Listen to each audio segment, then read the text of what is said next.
planet's source of energy is the sun. It is the dominant factor governing our environment, providing the light and the warmth that makes the Earth habitable. It is a yellow dwarf star, like billions of others throughout the galaxies. At its surface, temperatures are around 5,000 degrees Kelvin, but the corona, the sun's atmosphere, has temperatures as hot as 1 million degrees Kelvin.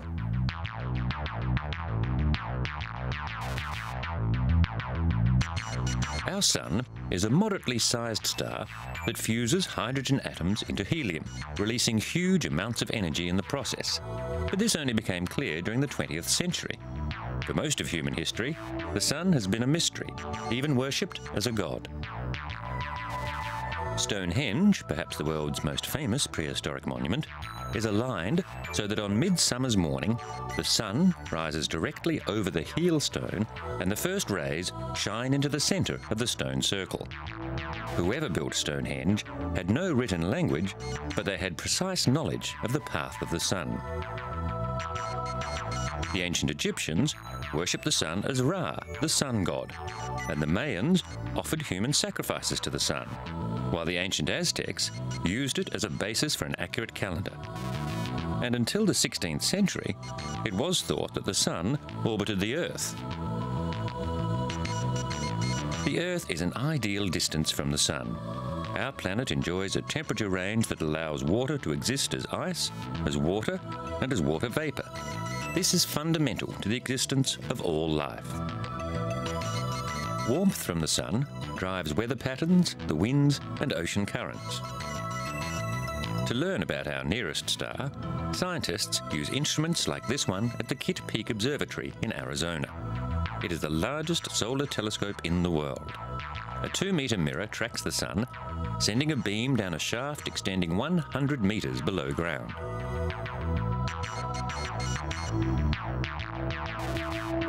The result is a unique high-resolution image of the sun, almost 1 metre in diameter. Dr. Stephen Duval hopes to get to the causes of solar activity by determining what's going on in the sun's interior. The goal is to be able to predict some of the phenomena associated with solar activity that are troublesome to us on Earth. Most of Dr. Duval's work is done in this 25-metre-high solar vacuum telescope.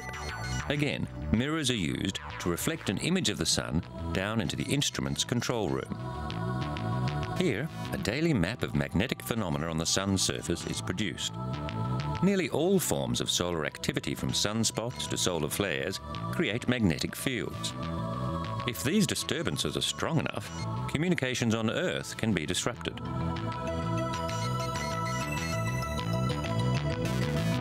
At NASA's Marshall Space Flight Center in Huntsville, Alabama, Richard Hoover, an astrophysicist, studies the sun with X-ray telescopes. This mirror was part of an instrument used on Skylab to produce solar images. Today, Hoover and scientists from Stanford University are working with a new generation of X-ray telescope. They are producing phenomenal high-resolution images revealing solar turbulence as never seen before. Some observations can only be made from space, above the distorting effects of the atmosphere. Solar Max was launched in 1980, but an instrument malfunction had to be repaired by astronauts before the satellite could monitor the sun at its peak of activity.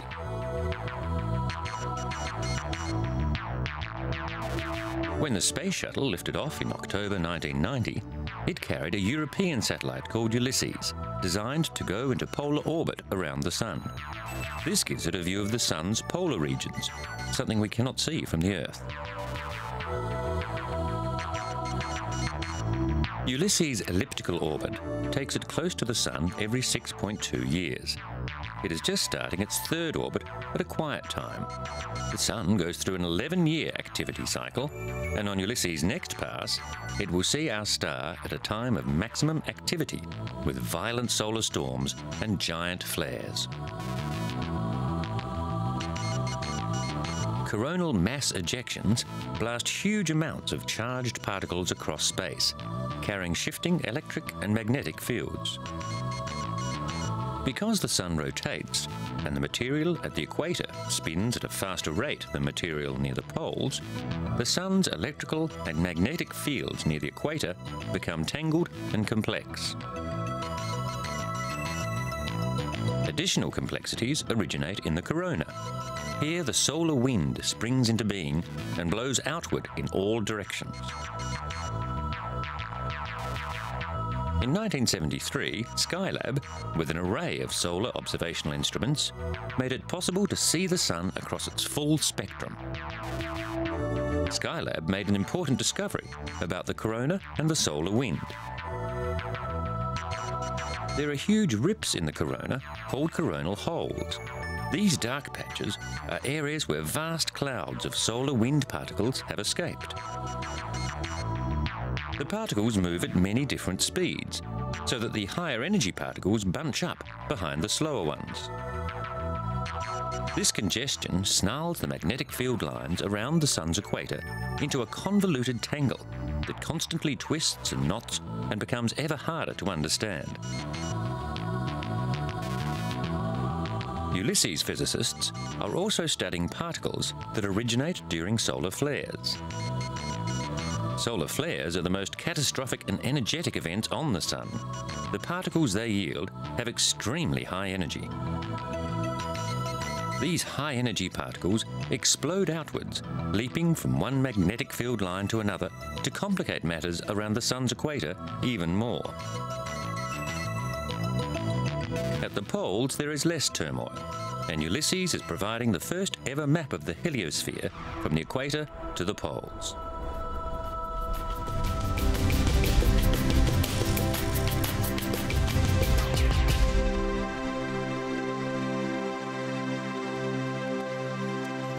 Humanity has always been fascinated by the Sun. As technology developed, people examined the Sun more closely. The first in a series of orbiting solar observatories was launched in 1962 and functioned for 18 months. In late 1995, an Atlas rocket launched SOHO, the Solar and Heliospheric Observatory, toward a solar orbit 1.5 million kilometres from Earth, where gravity from both the Sun and the Earth act equally on the spacecraft. SOHO is providing scientists with a comprehensive study of the Sun. Its 12 experiments, developed by scientists from Europe and the United States, are investigating the Sun from its core outwards to the solar wind. On Earth, we are screened from most of the dangerous parts of this radiation by our atmosphere and the Earth's magnetic field. But during extreme solar activity, charged particles can spiral in along the Earth's magnetic field lines. Solar flares are the most violent manifestations of the Sun at the peak of its solar cycle. SOHO has shown that powerful starquakes ripple round the Sun in the wake of these mighty solar flares. Scientists are starting to get a better understanding of how the Sun is structured. SOHO also monitors the solar wind, providing an early warning when a coronal mass ejection is headed towards the Earth. Heavy bombardment with these particles will have a range of effects. Auroras occur in the northern and southern skies at times of solar storms, the charged particles causing ionization of atoms in the upper atmosphere. Satellites can be damaged and power grids can overload or malfunction. Scientists say it's impossible to overstate the importance of SOHO to the worldwide solar science community. Over the last 13 years, SOHO has revolutionized ideas about the solar interior and atmosphere and the acceleration of the solar wind. We can now see images of the Sun's turbulent outer region, known as the convection zone, as well as sunspots, which actually lie beneath the solar surface. The SOHO probe was only intended to operate for 2 years. After 13 years, it still functions well. The team is keen to keep the Solar Observatory operating at least until the next solar maximum, because SOHO has picked up clues that suggest the next active period could be one of extreme violence. To get a better view of the Sun, NASA has launched 2 new probes designed to work in tandem. Called Stereo A and Stereo B, one is flying just inside and slightly ahead of the Earth's orbit, while its twin is flying outside Earth's orbit of the Sun and slightly behind it. The 3-dimensional images of the Sun can help scientists predict when and how hard dangerous solar storms will hit the Earth. The SOHO Observatory is already providing some information, but the 2 stereo spacecraft will be able to triangulate with SOHO and give a much better view of these bursts as they bud off the Sun's surface. The solar atmosphere gives no clues to help us judge distance. Everything appears flat in the 2-dimensional plane of the sky. Having a stereo perspective makes observations much easier. Knowing where the front of the coronal mass ejection cloud is will improve estimates of the arrival time from within a day or so to just a few hours. These plumes of charged gas are huge, and there will be times when they will engulf one of the stereo craft, enabling it to measure the magnetic field inside the storm. Earth-directed solar explosions tend to happen every 27 days, the time it takes for sunspots to rotate once around the Sun. There is also an occasional 155-day cycle of solar flares. We're still not certain why this is so.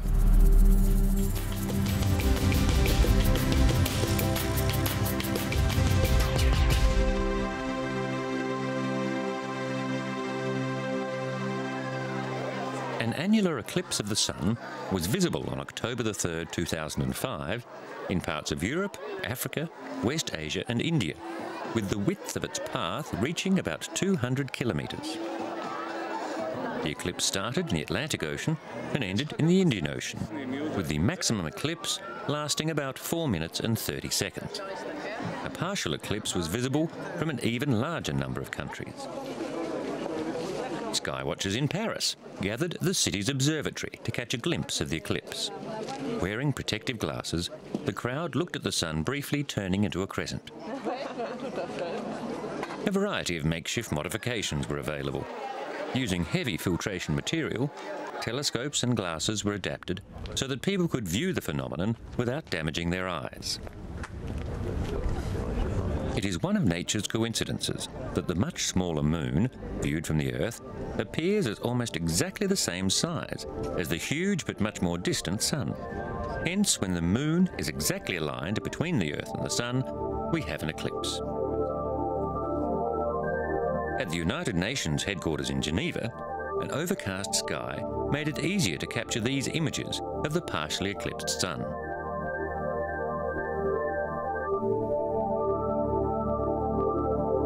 The path of the Moon's shadow across the Earth's surface is a narrow one, and in some places the period of occultation may only be seconds. The small town of Archer's Post in Kenya's arid north came to a standstill in preparation for the eclipse. People coated sheets of glass with soot from small burners to make the heavy optical filters required to protect their eyes. It was not until Sir Isaac Newton devised calculus and was able to mathematically predict the movements of the Moon, the Earth and the other planets that humanity had a means of forecasting when and where an eclipse would occur. Once eclipses and transits could be accurately predicted, astronomers were keen to observe them to refine calculations about the distances from the Earth to the Moon and to the Sun. An eclipse was also the only time the Sun's corona became visible. Experimental verification of Einstein's theory of relativity was carried out during the eclipse in 1919 from the coast of West Africa. Though the cause of a solar eclipse is widely understood, there is still a deep-rooted fascination with the way the Sun can disappear during the day.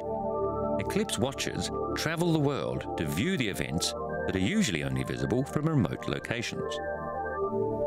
But there are other, more regular solar events that humans have a historic connection with. Every year, during the summer solstice, thousands of people gather at the prehistoric stone circle called Stonehenge. Cheers rang out across Britain's Salisbury Plain as the sun rose directly over the heel stone. The monument is open to the public throughout the year, but the longest day of the year allows people the rare opportunity to walk among the 20-ton stones and touch them. Stonehenge is around 5,000 years old. The alignment of the stone circle means that at the solstice, the sun rises along the line of the ancient processional way, along the avenue and over the heel stone. The origins of the ancient monument are shrouded in mystery. It was known to be used by the Druids, a pagan religious order dating back to Celtic Britain, but it is not certain that Stonehenge was built by the Druids. What is obvious is that the ancients who built it had a precise understanding of the annual movements of the sun, though there is no agreement as to its actual purpose. Another festival, at the Aztec pyramids in Teotihuacan, marks the spring equinox. Every year, thousands of people flock to the Pyramid of the Sun, the largest stone pyramid in all of pre-Columbian America. According to Aztec law, they come to purge the icy winter season and receive the sun's energy that arrives with the start of spring.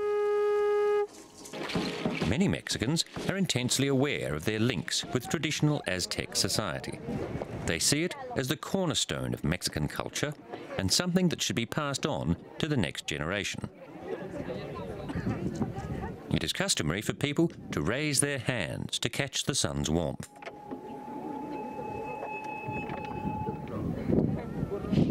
Building of the Pyramid of the Sun began in the year 100 AD. It measures 225 metres on each side and is about 65 metres tall.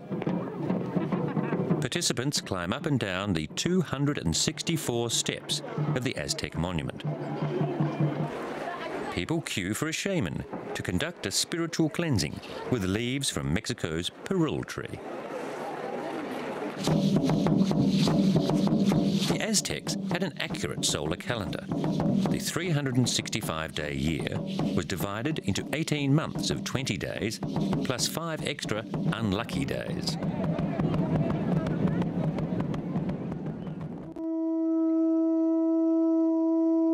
In Peru, near the city of Cusco, a traditional Inca celebration marks the shortest day of the year, the start of the planting season. Known as Inti Raymi, the Festival of the Sun commences in the temple of Coricancha. On this occasion, the chief ceremonial role was assumed by Professor Americo Ortiz de Ceballos.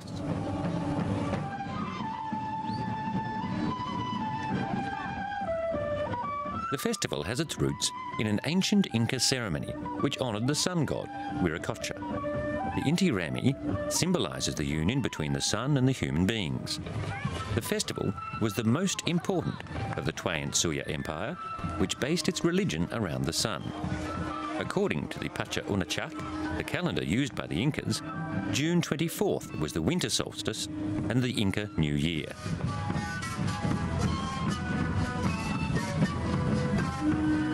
After a meeting between the head Inca and the mayor of Cusco, the ceremony culminates in the ancient stone fortress of Sacsayhuaman. Such ceremonies are modern approximations of a tradition that no longer has its religious or agricultural significance. Nonetheless, Inti Raymi still ends with a blood sacrifice. Another ancient tradition connected with the sun that has been revived and adapted to the modern world is the Olympic tradition. Several months before the Olympic Games commence, a flame lighting ceremony takes place at Olympia, the site of the ancient Olympics. 18 priestesses take part in the ceremony, which commemorates the theft of fire from the Greek god Zeus by Prometheus. During the ancient Olympics, a fire was kept burning throughout the course of the Games. The fire was reintroduced at the 1928 Summer Olympics in Amsterdam, and it has been part of the modern Olympic Games ever since. This brand new tradition employs a parabolic mirror to focus the sun's rays to light the Olympic flame. This particular lighting ceremony required a few modifications. TV actress Theodora Siakou, in her role as High Priestess of the Flame, carried with her a traditional Olympic flame ignited by the sun's rays on the previous day.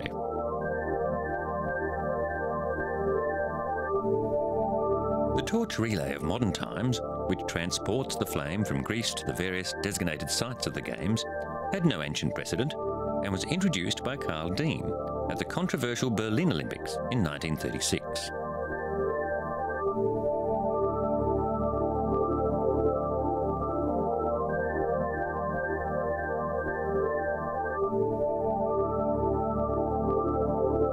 The ancient Greeks celebrated the first Olympic Games in 776 BC, and the tradition continued for 1,000 years. During the Games, a truce was called to allow all contestants to travel freely from around the Mediterranean to this site at Olympia.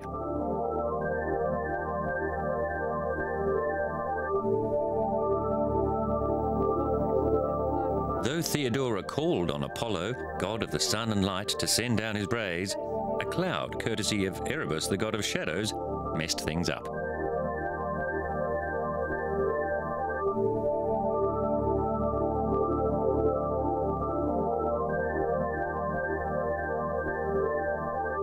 The gods could not bring out the sun to light the torch, as tradition dictates.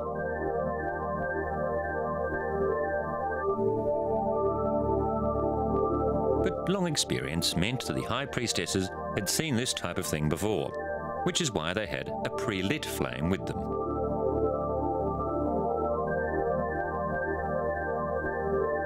The torch was lit and tradition was complied with. This particular torch lighting ceremony happened on the verge of winter, before the Winter Olympics in Turin. But the priestesses, at a sun-drenched rehearsal the day before, had lit the flame by the rays of the sun in accordance with the modern Olympic tradition.